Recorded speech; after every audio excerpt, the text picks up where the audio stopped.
vous édifie. Ndeko nanga so ozokuta na makambo ya boye luke longa nzambe. Luke longa nzambe na kati na bosolo nzambe o révéler yo makambo eza caché. Toloba makambo te ba témoignage o tozopesa topesa ngo po ne sengote. Tozopesa ngo te pe po kabola na ba famille. Mais o nzambe asali histoire ya nzambe. Tant nzambe akuta na mutu asaka histoire na mutu ezalaka na secret. Mais comme en un moment moko nzamba permetaka ebima po édifier peuple na ye ba oyoyo ba koyoka obi ba okutana makambo wana po ba lukelonga nzambe.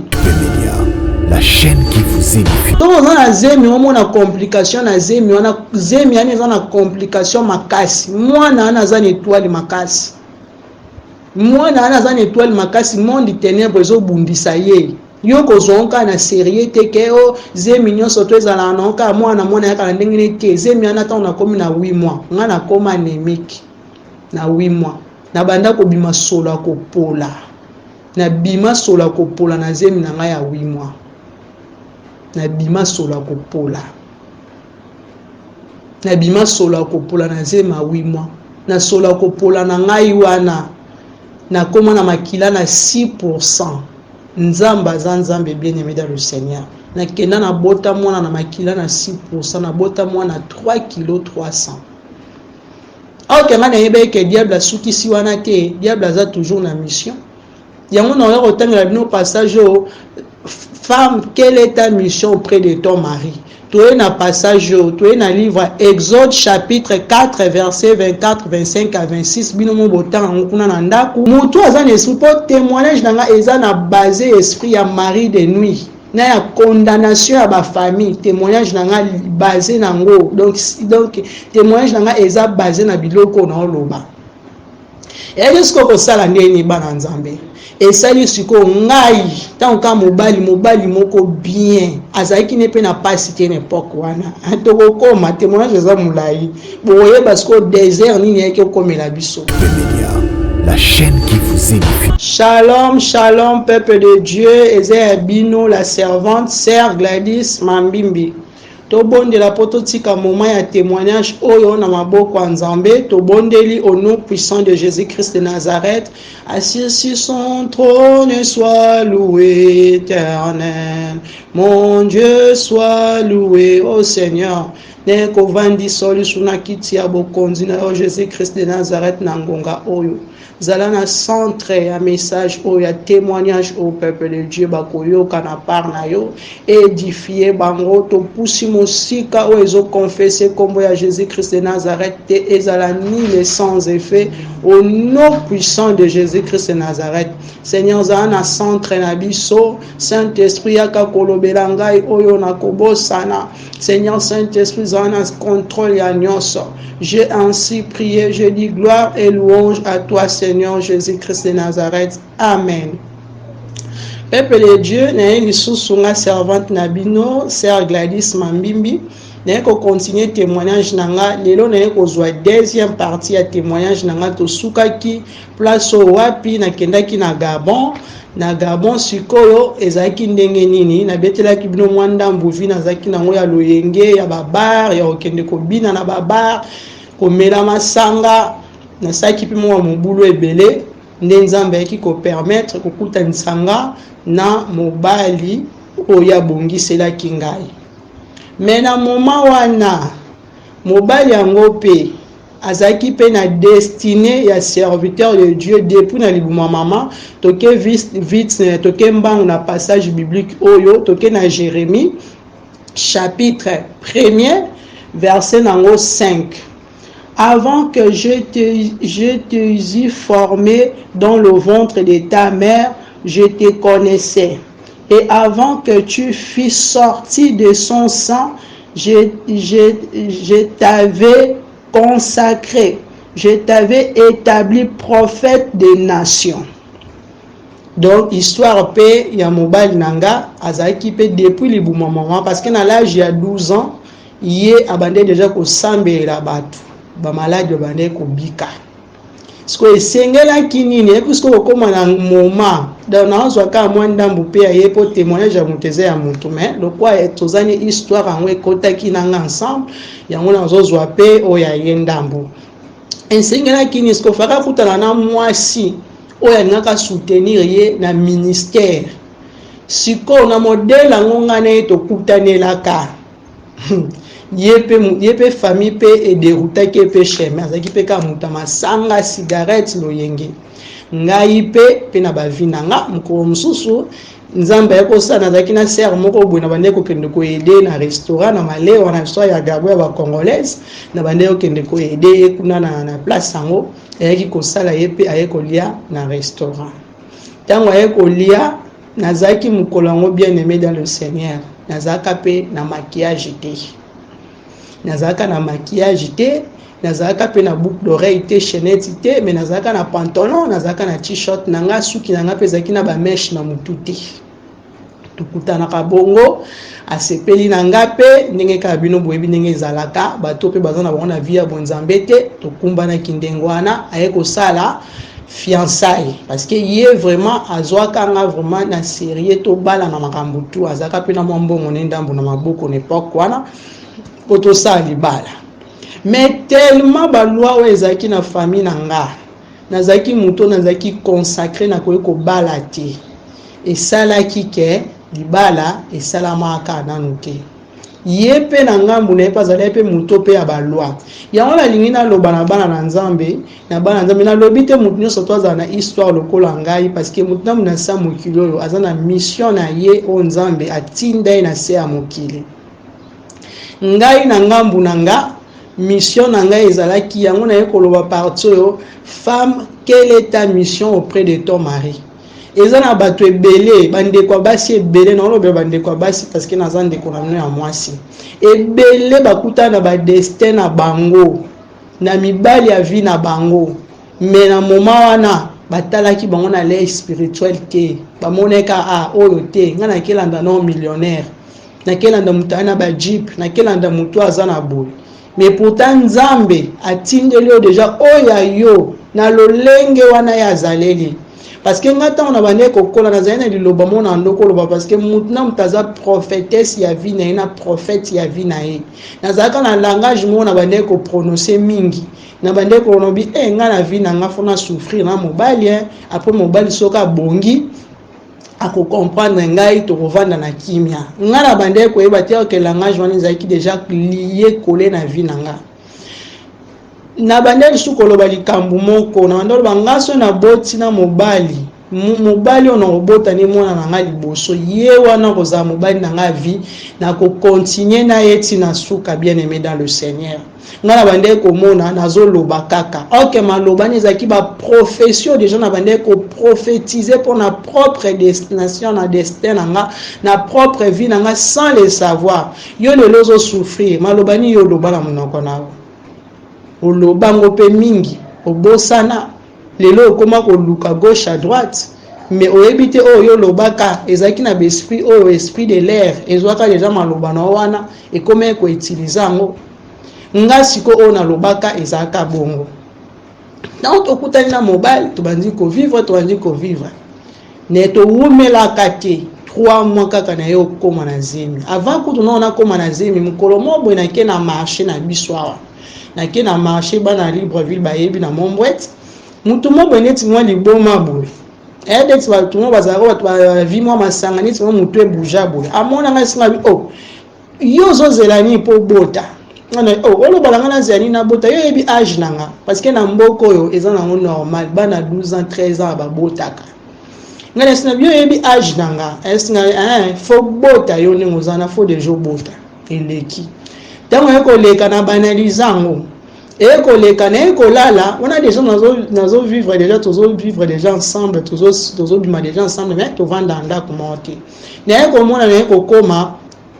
na eko lala na butu na moni mama ayena mwana moya mobali ya kitoko ya munene apesinga biswa mwano ebi age yo komi nango ngana na kozona ngati na ozona ngati na boyi apesinga ina makasi na sutuki na kotala ya kokoma déjà ba période ya règle nanga et comme qui déjà que nazaki déjà na zemi siko mobile nanga otozani ka lelo zamba pambola mobile wana pe ye pesko ayebaka comportement ya famille na ndeni bazali bango pe bande ko lingela e bolamu te ka bala za aza na vie stable. Donc bango pona bango pe fa ka zalaka moto ya sunga famille. Donc pona maman na bango fo ye kaka za na mwasi te po salaire na ba bande nya ko gérer ngo bango moko. Mais abande ko futela par exemple na batu baza bongo a futelaka aza pe na vie na ya part mais makambu na ezalaka lié na famille na ye ezalaka lié na o mama lobi na keli ya pondo pa mama o mama lobi yango nde dirigeant ndaku na ye nde konanga so ozokuta na makambo abwe lukelo nyanzambe lukelo nyanzambe na kati na bosolo nzambe o révéler o makambo eza caché tolo ba makambo te ba témoignage tozo pesa to pesa ngo po ne sengote tozo pesa ngo te pe po kabola na ba famille mais o nzambe asali histoire ya nzambe tant nzambe akutana na mutu asaka histoire na mutu ezalaka na secret mais comme na moment moko nzambe permetaka ebima po édifier peuple na ye ba oyoyo bakoyoka obi bakutana makambo wana po balukelo ya nzambe bapusa na pembe na nzambe po bible lobi na biso projet nzambe formé pour na biso eza projet ya bonheur ni projet ya malheur eyaki kosala bonga bombaki ngai tango tozaka na kisheri akende ko présenter nga kuna te tango na komi na zemi siko abi non nengo komi na zemi fona ya kosala fiançailles na koki kokobota ka boite na sali bayebi nga te na famille na yo tozaki na noko pe awa na Libreville ye pazonga na Kinshasa tozaka na ya ayi bonga na osala fiançailles tosali pe lettre ndenge basali lettre na famille na mosko ameminga na famille na ye mukolo yo kenda na famille mobali na yo malobani mama bokilo aloba na yo yo zotonka légère osekaka mebi te kalobela ko vérité yango lelo koma bitumba na kati ya foyer na yo yeba te ekoma bitumba mama bokilo atalanga bayesinga bi yo yebi te ngani mna mwasi na liboso nga mwasi na ya liboso babanda kobundisa nga spirituel banda mukolo wana tellement nzamba za nzambe bana nzambe tozaka fier na Jésus Christ de Nazareth na nzambe na biso tellement nzamba za nzambe ayebaka biata babundisi oyo nga na kogarde na memaka zemi na nga toujours na kimia pe na paix ti na yaki kobota mwana na nga naboti mwana tango naboti mwana maya moto pe ka kuna pa mwa bokilo yango esalamaki pe maya moto yango pe ya lolenge asalami badetail mosusu na kobeta te po toganye temps internet eza ngonga eyaki kosalama bongo tango esalami bongo tovanda na mbai naumeli pe te ngai pa muta kobota bu nakanga misu na zemi mosusu mobali alobi te zemi wana fo kolongola ngo okolandisa bana na naivité nanga mpe nazalaka nango tosali mpe nini tolongoli nzambe alobi no nga na osuka na bino boye te tozwi zemi mosusu troisième zemi ekoti nga siko eloko nini nazalaki nango nabosani parti wana mutu aza na esprit po témoignage nanga eza na basé esprit ya mari de nuit na ya condamnation ya ba famille témoignage nanga basé nango donc témoignage nanga eza basé na biloko na oloba et jusqu'au ko sala ndeni bana nzambe esali siko ngai tant ka mobali moko bien azaki ne pe na pasité n'époque wana atoko koma témoignage eza mulai boye parce que désert nini yake komela biso azaki pe na pasité na vie ya pasi pe makasité n'époque ngwana ndeni na vie ya pasi azaki bato aza na vie stable aza na kwa ya kolesa ya kofutela ndako ya kochao na kimia to vanda kibongo na eko bota ta na eko zo sikoyo na do ngai sikoyo yeso alobi na ka ngana yoka ngo y mutu aza na esprit ya ba mari de nuit na vie na ya vivre a bongo mobali azuyo ya sérieux yo na ye bandozaka be compréhension nde nga ndeko na bino Sœur Gladys so nazoloba lelo bien aimé dans le Seigneur vie o nga na bande ko vivre nga na mobali moto to benga ka na na téléphone pour nous aider déjà na début na sibino na kufela maman na l'âge de 8 ans to ando benga ka défait papa na ngana papa ta wana mobali azo benga ta la bo po déjà affiança ki papa déjà yebe ke mwana nanga azana maboko a mutu wana déjà to boti mwana liboso zemi mi ba to longo na zuize mami sato e ko sala ni mobali alobi non qu'impolitesse okofinga mobali nazali ke poli moko envers mobali. Quel esprit animaka yo? Soko otali ngai boye, même si nde na bande komela masanga. Soki bato bamoni nga na mulanga masanga bakokama, oh, mais toi tu bois l'alcool. Donc elekela bato. Exemple soko moni ba makambo yo salaka ekamwisa bato bandimaka te parents na ndenge bamonela koke ko sala bongo yeba keza na esprit mabe oyo animaka o makambo so to salaka. Il y a un esprit mauvais oyo soko animé yo zo comprendre te nzambe alobela biso na balolenge nyonso nzambe ko lobela ta travers am taliboma mais biso to prêter attention te. Nazaki na même so nazo mema masanga nazo bina na bar ou bien place nazo vanda to vanda so mutamoni na uto soma masanga mona ba voisin ba ko yo mela alcool donc comment na ngabo na parents même it makambo na même temps na bando tanga so ba mambimbi asali boy mambimbi mtasali boy so professeur atenga non c'est pas mambimbi donc ozomona attitude nanga apparence nanga so ko moninga ozomona ke parents o ya mutoyo o nengaza na makambo azo sala eza ya yete eza esprit o eza carné katina eza e carné zo tinda ya sala makambo ya zo sala mais bala nzambe be to prêter attention na ngote on a bango ba ngaka ko loma makamba batu non ba lo ma solo e ko sala ne ko kende kishasa mobala bino fo zonga pardon ngaki impolitesse on kokate ne ko zonga pe na bengi pe de fait papa na ngata ngando ko vivre bien pas de problème ya kana kepe kishasa Kishasa ngo pe na kei na komi komona siko nzamba fungoli nga siko miso ba vision na komo mona ba vision na komi komona ba ndoto nga na ba ndoto ke na mona ba histoire vraie nzamba komo bete na siko histoire à vie na komo mona wakam na kendaki na zemi ya mwana na nga siko oyo ya mibale na ke na zemi na Kishasa tant na ke na zemi na vai na zemi za ki facilité tant zemi zuka 8 mois ha yo mema zemi wano zemi mwana na ndenge na ete so on na zemi omona complication na zemi wana zemi yani za na complication makasi mwana ana za étoile makasi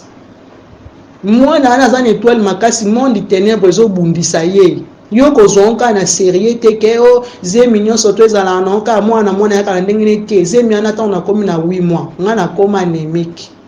na 8 mois na banda ko bima solo ko pola na bima solo ko pola na zemi na nga ya 8 mois na bima solo ko pola na bima solo ko pola na zemi ma 8 mois na solo ko pola na ngai wana na koma na makila na 6% nzamba nzambe bien aimé dans le Seigneur na kenda na bota mwana na makila na 6% na bota mwana 3 kg 300. Ok, man ayebe que diable a soukisi wana te, diable a toujours na mission. Yango na yoko tanga bino passage au femme, quelle est ta mission auprès de ton mari? Tu es na passage tu es na livre Exode chapitre 4 verset 24 25 à 26 bino mo botan kuna na ndaku menga na zuika ka na suka nango na zuik bona bandika ka oui. Pendant le voyage en un lieu où Moïse passa la nuit, l'Éternel l'attaqua et voulait les faire mourir. Séphora prit une pierre aiguë, coupant le prépuce de son fils, et le jeta aux pieds de Moïse, en disant, tu es pour moi un époux de sang. L'Éternel est le sang, alors quel époux de sang? Alors dit l'époux de sang, à cause de la circoncision. Donc Séphora azaki na révélation en Zambé. Tanga moni akati donc eza lokola nga nazaki na révélation en Zambé nzamba tindango auprès ya mobali nanga. Siko na Kishasa ata on aboti ba professeur banjo bima. Banji ko ebisanga ba bi grâce na yo. Nde nzamba kosela bino makambo minene. Mais nzamba bombaka grâce yango yanga ezalaka nini? Nzamba bombaka parti wana. Et comme il kota mobile, yo depuis bakangelo lupango besoin partir à d'autres. Kota on a boti mobile atindi mbongo bakangi lupango. Le jour à cérémonie, ba famille ya mobali na famille na ba bimisi mwana wana ya bébé na botaka devant bato ok ezalaki na makambo nazobetela bino bapartia na nyonso mpo témoignage eza molai tokokende nango ntina suka par la grâce de Dieu parce que nzambe abandaka likambo amema yango ntina suka nzambe atikala likambo inacheve te ozomona bana nzambe peuple de Dieu bien aimé dans le Seigneur donc esalama bongo mukolo bapese nga mbongo akanga lupango koto na Gabon mobali maboko ekauki po na kanga lupango kaka ba problème ebandi parce que nga nazaka concentré bakokai kobala nga te bakokai kobala nga ete problème ekomi mais nzambe tellement za nzambe asala kaka tout possible mobali yako gagner mbongo atindeli nga mbongo siko ya billet na zonga na Gabon siko mukolo na avant na zonga na Gabon papa na nga defe papa na nga vandisinga na banoko na nga ba vandisinga boyoka likambo defe papa lobaka esinga binengo ozokende ona siko na boti déjà débat na deux filles esinga siko nengo ozozonga na Gabon bokende na mobali no bango moko bapesinga ma bapesinga pa mobali ba bikende na mobali na yo mais nengo okende kune pa mobali na yo makambu bobota ezati bo préparer mbongo libala boko bota ti mukolo ya mbongo adoti nini yako salama bien aimé dans le Seigneur tant papa na nga lobi bongo esprit ya serpent ba changa na kati ya libumute ba che boko yeba siko à la prochaine serpent wana asaki mission na nini esuka kindenge nini bao bakozala na posa nanga ya ko contacter biso na ba lisungi ya prière ya ba délivrance numéro nanga eza plus 241 062 85 13 75 na suka donc plus 241 80 plus 241 62 85 13 63 75 na suka 75 na suka so bobengi bozwanga servante nzambe na lingi na loba pona sermon azomona azo commenter chaque fois na EHP Media ni émission nanga ke numéro nanga le karaté ma sœur so nzambe azo permettre te ozwanga na téléphone otiki parce que numéro nanga ele kaka même pour mon nanga na EHP Media naza na WhatsApp ezeka yangwana donc Jésus vous bénisse, l'Éternel vous bénisse, vous tous. Tobanda qui est Alpha, Tosuki est Oméga, au nom puissant de Jésus-Christ de Nazareth. Amen. La chaîne qui vous édifie.